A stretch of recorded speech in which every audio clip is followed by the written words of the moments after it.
Today, we have a full-time Amazon FBA seller, Chris. Chris, thank you for being on the podcast and willing to share your free 99 knowledge with us. Can you introduce yourself? Yeah, thank you. Hi, everyone. I'm Chris. I'm from Cleveland, Ohio. So I have been doing Amazon FBA full time now for about a year. All in all, for about 5 years. Kind of had like ups and downs. Like I've done every aspect of it, from private label to truckloads to retail arbitrage to closeouts. I've kind of got to the point now where I've had a couple business partnerships. Both were successful. I worked with awesome people. Just for different reasons, they fell apart. Good, one of them good reasons. I got a buyout, so I'm going on my own, growing this on my own. So your businesses were really successful, where they're like, hey, we want to buy out Chris. So yeah, so we were doing like we had our best year ever. I went full time, and we got. How much were you making, if you don't mind sharing? So November came, and obviously like Christmas, Hanukkah, like all the holidays. Yeah. And people go crazy buying online. Toys R Us went out of business, and when Toys R Us went out of business, I was calling every Toys R Us in the area, and I was like, hey, I need to talk to a manager. Let me know when you go to 90% off. Close the store. I'll come. I'll buy everything.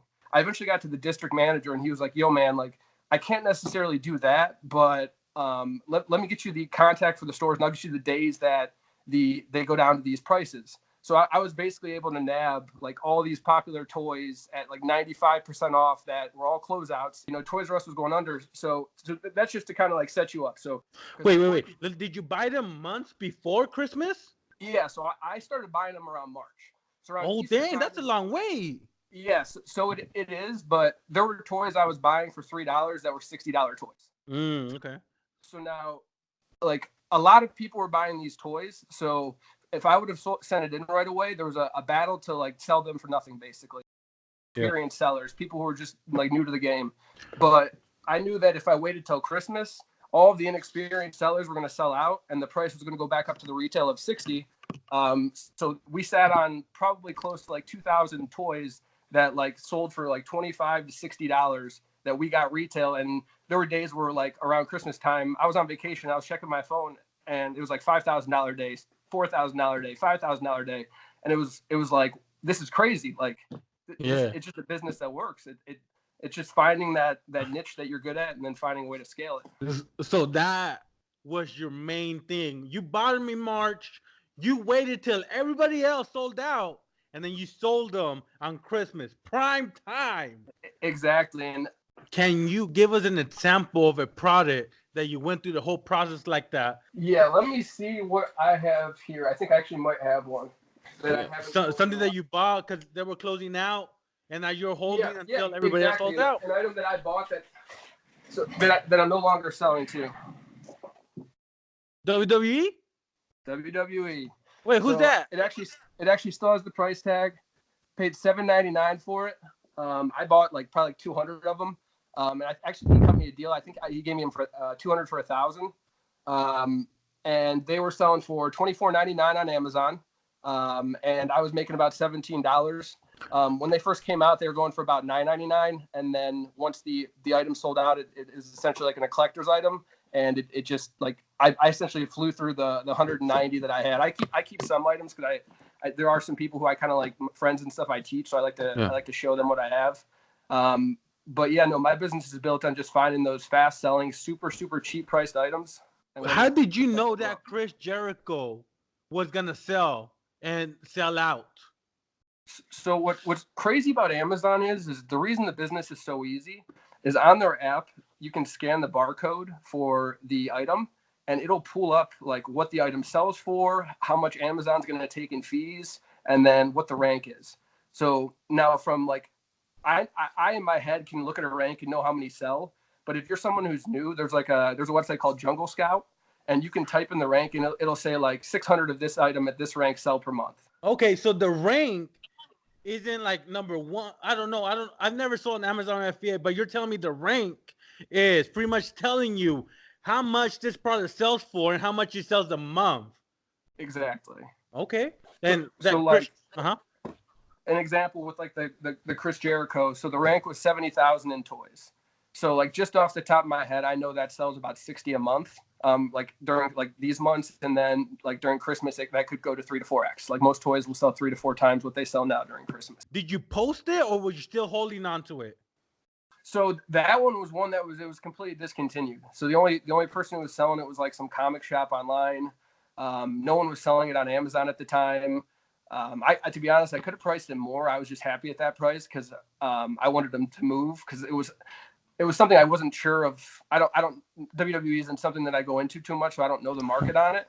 Oh, okay. But it was just me trusting the ranks and trusting my Amazon knowledge that it would sell. So you already have that experience. Someone new couldn't go to a store and be like, I'm gonna buy 100 of these and they're gonna sell. They need to do their research. So yes and no. So there's some programmers that are Amazon sellers that have created programs that make it so easy now for new sellers, especially in like books. Like there's actually an app where, so there's a website called localbooksalefinder.com. And what it's going to do is it's going to show you libraries, schools, auction houses, like whatever's having book sales near you. Most of the books are 50 cents to $1.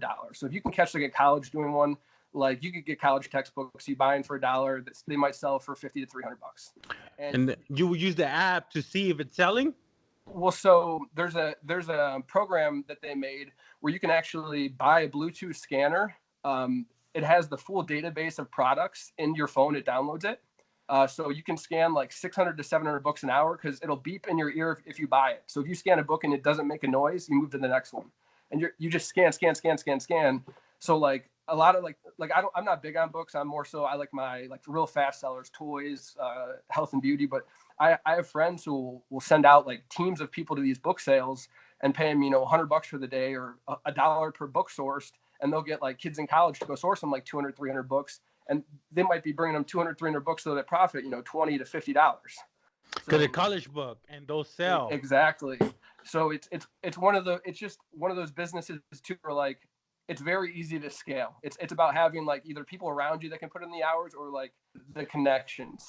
Chris, you're giving me ideas over here. I'm gonna give the college book thing a shot because it seems pretty easy. Just scan books, and if they sell online, boom, you're making money, right? Yeah, no, it is easy. But this is a tip for if there's any Amazon sellers that are listening. Go to your local closeout stores and discount stores. Don't go to Walmarts and Targets and try and scan like clearance aisles. You're going to be there all day. You need to be able to leverage your time. So when I go to a store, I need to know that if I'm going to that store and driving there and spending my time, that I'm at least going to make X amount. So if I go to a store, I want to at least spend $1,000, make $1,000. And if I can't do that every time I go to that store, then that store is not a store I go back to. So pretty much you don't focus on the Walmarts and all that. You focus on the closeout stores, the Kmarts, the Toys R Us. No, well, Toys R Us is because it was closing and they were liquidating. So these are like your like ma and pa shops. So I'm looking for like your. So an example here would be like Medina liquidation store. Medina is a city. Like okay. So I'll go in and I will talk to the owners of the store and I'll say, listen, I'm an Amazon seller. I've been selling for 4 years. I can basically sell any category. If you have an item that you have too much of that's brand new and you want to get rid of it, call me. Yeah, so I actually had a store owner, if you looked at my Instagram, who sold me 2 pallets of books, and I don't even buy books normally. $50 a pallet. I'm gonna make about $8,000 off those books. What kind of books were they? A lot of college textbooks. That to be honest, I sorted through them real quick. Yeah. Anything that wasn't a college textbook or like anything that was fiction, I was getting donated. Yeah. And then anything that was a college textbook, I would scan and see if it was good.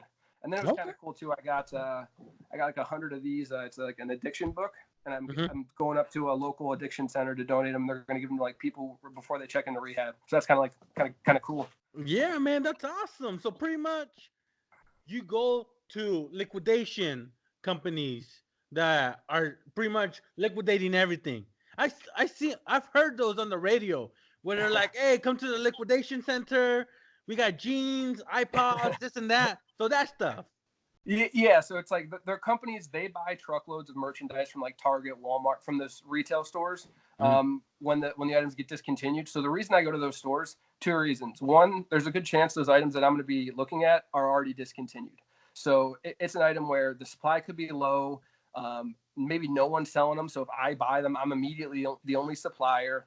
It's there's opportunities to find items where maybe it's costs $5 and you sell it for 80. Where like if you're going to like a Walmart, you're catching an item on clearance. It's on clearance at 500 other Walmarts that the price is going to tank online, and then all your new sellers are going to panic and sell, and all your experienced sellers are going to wait around until Christmas. Like it's just like a repeat cycle. Got you, man. Let me ask you: have you ever bought a product that didn't sell? Like you ever buy anything too much and you're like, it's not selling? What do you do? So to be honest, since I switched to Amazon, no, but my first purchase I ever made was like my worst purchase ever. It usually is, bro. Yeah, no, I was naive. I had a job, I was working full time, and I had seen like, you could buy truckloads of product. And I was like, I saw this website. I was like, this guy says it's, 90% new. I'm going to call him. I'm going to buy this truckload. It was $7,500. And I was just out of college. Like at the time I didn't have $7,500. I had really good credit. So I got a personal loan. So I'm not mad that I did, because I learned lessons in it, and I got it paid off like pretty quickly. It forced me to become responsible and make good business decisions. Mm-hmm. So I basically paid $7,500 for a truckload of junk. It was Gaylords, which are like the big cardboard boxes filled with like, it was just cherry picked, like absolute garbage. Like really? I tried to sell what I could. Like I couldn't, I was going to do pallet sales, but I couldn't even do it. I felt so bad of trying to sell the product onto someone else with my first load, that it was like, I went through, took everything I could, donated the rest. I want to say I made like $1,500, like right off the rip.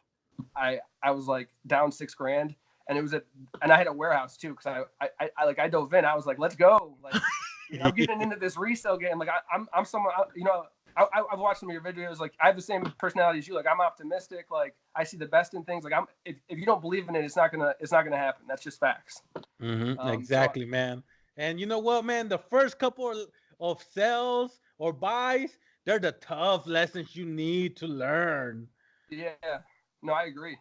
Okay, so so you buy the product and then you send it to Amazon FBA, correct?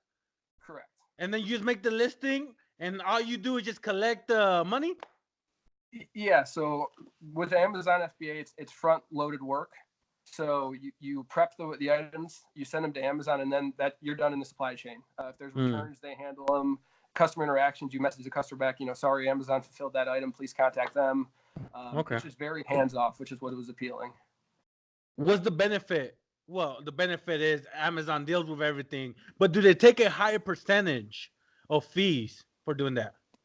So they do, but it to be honest, it's not much. Like, so if you're paying $5 for an item, selling it for 30, you don't mind giving them $7 because you're turning 5 into 22. And for them to send out 100 orders, it is very quick. They could do it like real quick.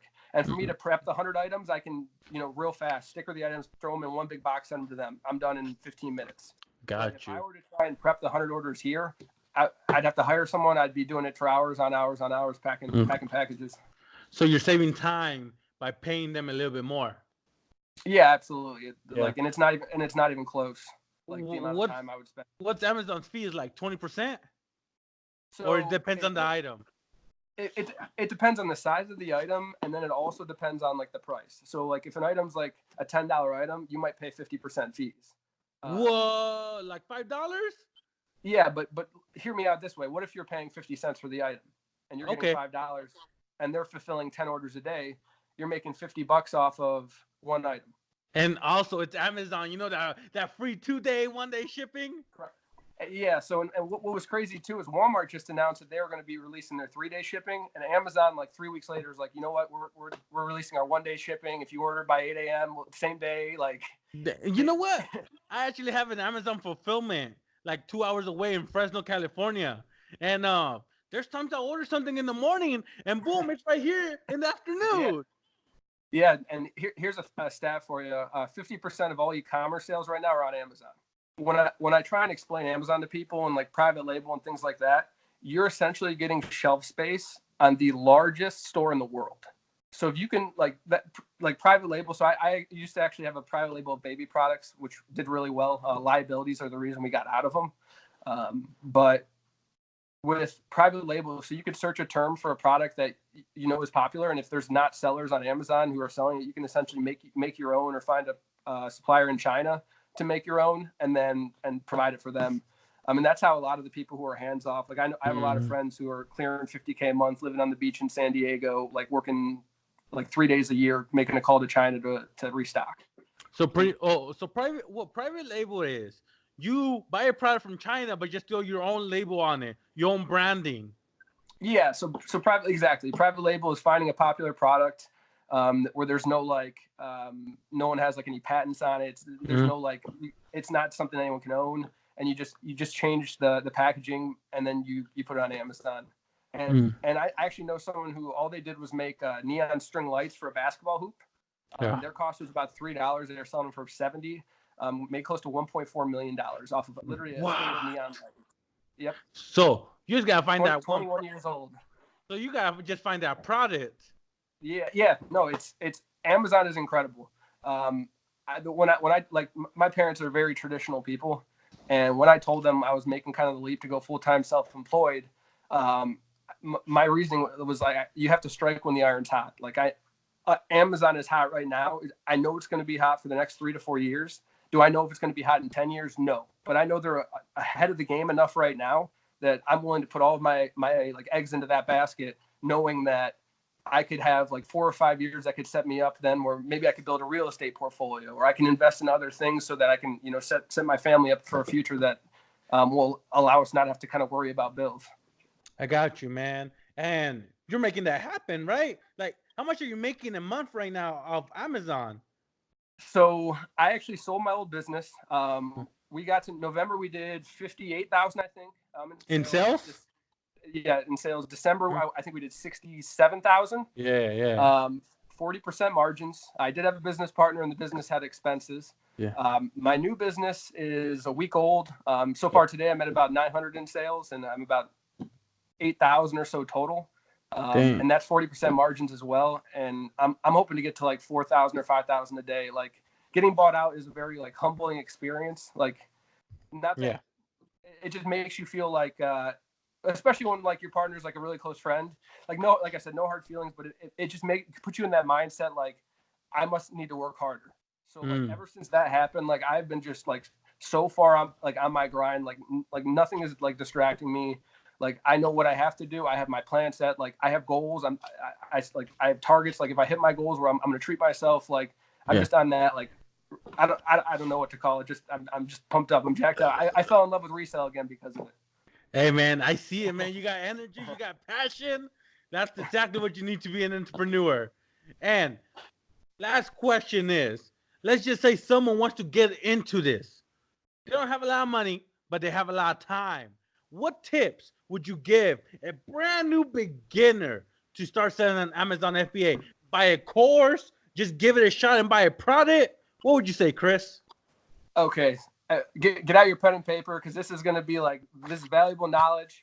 Hey, bro, I wrote down the college book thing because I'm going to make a video about that. Well, yeah, that's actually what I was going to go into detail about. So realistically, you can get into Amazon with $300.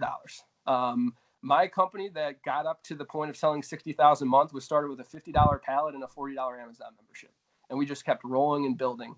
What you want to do, though, is you want to stick to books. Books are something where it's high margins. So you can, if you only have $200, you might be able to get 200 books listed. Whereas if you're buying items, you might only have like 5 or 10 different items. It spreads you out, gives you more opportunity for sales at higher margins. I actually have a friend who started with books 3 months ago with $1,000. He's at 9,000 in sales, 40,000 in inventory, and it's 3 months in. It's just Here's a question. Should someone start selling the books by themselves, or should they sign up and go directly to Amazon FBA? So you want to use Amazon FBA, but before you sign up for FBA, they charge you $40 a month. So what I tell everyone who I've ever like trained, you want to find 100 books for $1 each or less before you sign up, because the second you start paying that fee, you want to send in product or you're paying a fee for nothing. So it's smart to get that front loaded products. You can still scan products. You can get like, there's an app called Profit Bandit. There's a bunch of different apps. You can still scan the books and see how much you'll make. So just start looking for book sales. Look for like storagetreasures.com is like storage units, like online auctions. Look for books there. Look for books in bulk on Craigslist and Facebook marketplaces. Start finding just people willing to like sell college textbooks in bulk and try and load up on books. Because like I said, if you can get 100, you know what? I challenge you to do this, and I'll do it with you. We'll start with $100 each. I'll mentor you if you want. I'll give you the help. I think if you did this with 100 books by month 2, I think you'd be at $1,000 in profit. You know what, man? I'm gonna have to take you up on that offer, Chris. I'm gonna have to. Okay, so you have your 1,000 books. You signed up for Amazon FBA. You send those books to Amazon FBA, and then do you wait to make sales, or you go get more inventory? So, books are so cheap, you go get more inventory. It's something where the reason I recommend books too is, so with my business, so while I do make good money, like I might spend $6,000-$7,000 a week on inventory. With books, you might only be spending $300 to $500 at most, even if you're a big bookseller, because they're so cheap. But if you start selling 5,000 a week in books, you can cash out most of that and put it in your pocket, because you don't need it for inventory. So if your payment's $5,000, you could put 4,500 in your pocket, 500 to go source more, and you're solid. Like that's something I can't do. I got you, man. I got you. All right, Chris. Hey, man. Thank you so much for your knowledge. Thank you so much for sharing that free 99 knowledge. I feel like I owe you money, bro, for that knowledge right there. All right. So if you guys want to follow Chris on his Amazon journey, he's buying a lot and sharing a lot of knowledge. Chris, where can they see your journey? My Instagram handle is Resale Retirement. That's RESALE Retirement, RETIREMENT. I post daily videos. I'm kind of posting all my finds. Might find some crazy stuff to share with you guys that you'll be amazed at what I pay for. Hey, man. Well, thank you so much. And we're definitely going to keep in touch. And yeah, for sure. Anybody else watching this podcast, subscribe, hit the like button, because we're going to be back with more free 99 knowledge soon. All right, Chris. Thank you so much, man. Yep, take it easy.